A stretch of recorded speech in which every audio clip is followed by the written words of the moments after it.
Waalaikumsalam, Mas. Baik, Mas, Mas kami ingin tahu, Mas, bagaimana sebenarnya kronologi penangkapan dari ayah Anda, Gus Nur? Ya, kronologinya itu terjadi sekitar pukul 12 malam. Nah, yang sebelum itu Gus Nur dan saya ada ngisi acara Maulid Nabi, tetap di daerah Malang. Setelah selesai acara, pulang sampai rumah sekitar jam 11.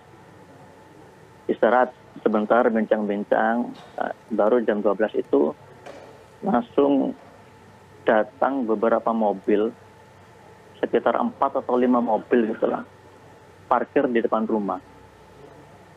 Nah itu kalau dari gerakan tubuhnya kan bukan kayak tamu biasa ingin bertamu gitu. Tapi tetap saya buka gerbang, saya tanya, dari mana Mas? Gitu. Dari Jakarta. Saya suruh duduk di tempat depan sini, kami sediakan, nggak mau. Maunya tetap berdiri di depan pintu. Nah, di situ Gus Nur menerima beliau, mereka semua masuk tuh. 5 mobil kurang lebih tuh ada 30 orang lah, kurang lebih. Itu masuk ke dalam.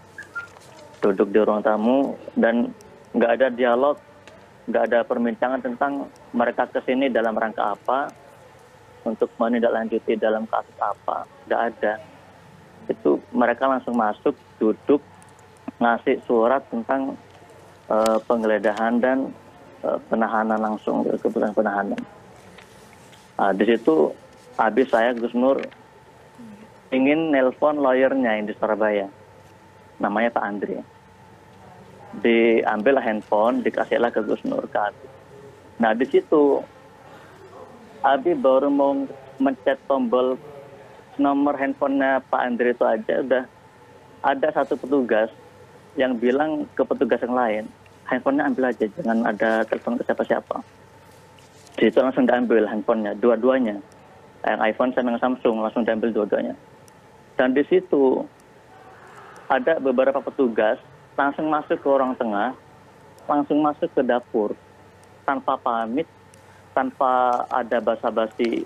Saya mau masuk boleh apa enggak? Enggak ada sama sekali. Jadi ngasihkan berkas tersebut, Abi mau nelpon lawyer nggak bisa, handphonenya diambil.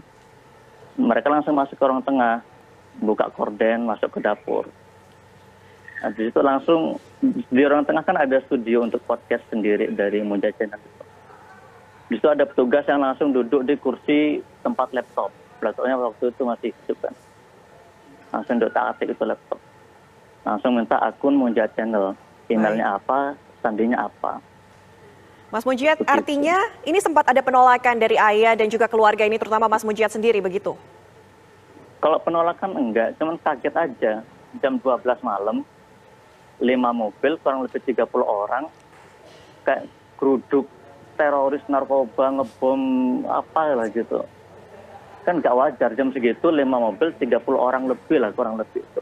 Mas Mujiyat, bagaimana dengan surat penangkapan? Apakah Anda menerimanya atau sudah membacanya? Nah, saya ini bingung. Ada yang saya lihat di beberapa media YouTube juga, ada yang atas nama Banser Cirebon melaporkan, Jember juga melaporkan. Nah, tapi di surat itu saya sempat baca juga bahwa ada laporan internal kepolisian Bareskrim Polri bernomor LP-0600-X-Bareskrim. Nah, jadi saya bingung, ini yang melaporkan siapa aja, Jember, Cirebon, Banyumas, atau ini pihak kepolisian sendiri. Dan ini yang ditindaklanjuti laporan yang mana? Laporan internal dari polisnya sendiri atau laporan dari pihak teman-teman Banser itu? Saya masih bingung ini sebenarnya. Yang ditindaklanjuti laporan dari siapa gitu. Oke, tapi sepengetahuan dari Mas Mujiyat sendiri, apakah mengetahui dari substansi kasus ini? Apakah dilaporkan karena ada konten di YouTube, baik itu ketika ayah dengan rekannya pakar tersebut atau di konten Mujiyat Channel sendiri? Mas Mujiyat sempat mendalami hal itu, Mas? Ya, itu udah viral di media sosial, di YouTube juga, di Kompas juga sempat, di publik, di TV lain juga. Dan di media-media yang sejalan dengan yang melaporkan juga udah sempat dimuat bahwa Gus Nur diduga mencemarkan nama baik NU. Gitu. Oke. Nah, saya sekarang ingin bertanya dan menegaskan, pencemaran nama baik NU-nya tuh di mananya gitu loh. Kan coba tunjukkan yang tadi di menit ketiga misalnya, coba sebutkan apa yang dikatakan Nabi saya, dan di mana letak pencemaran nama baik NU-nya begitu. Mas Munjiat, artinya Anda tidak diberi penjelasan ini penangkapan terkait dengan kasus yang mana atau pelaporan yang mana ya Mas Munjiat? Kalau saya pribadi langsung berpikir pelaporan tentang ini, video yang dialog sama Bang Refli Harun ini. Cuman laporan yang mana saya masih belum tahu, laporan yang dari Cirebon atau Jember atau dari internal kepolisian ini. Baik. Kalau dari keluarga Mas Munjiat, apakah akan ada langkah hukum Mas Munjiat sejauh ini bagaimana? Kalau dari pihak keluarga udah menyerahkan ke kuasa hukum semua di Jakarta, di LBH Pelita Umat, sudah. Oke, mungkin ada yang ingin disampaikan kepada ayah Anda, harapan Anda seperti apa sebagai anak?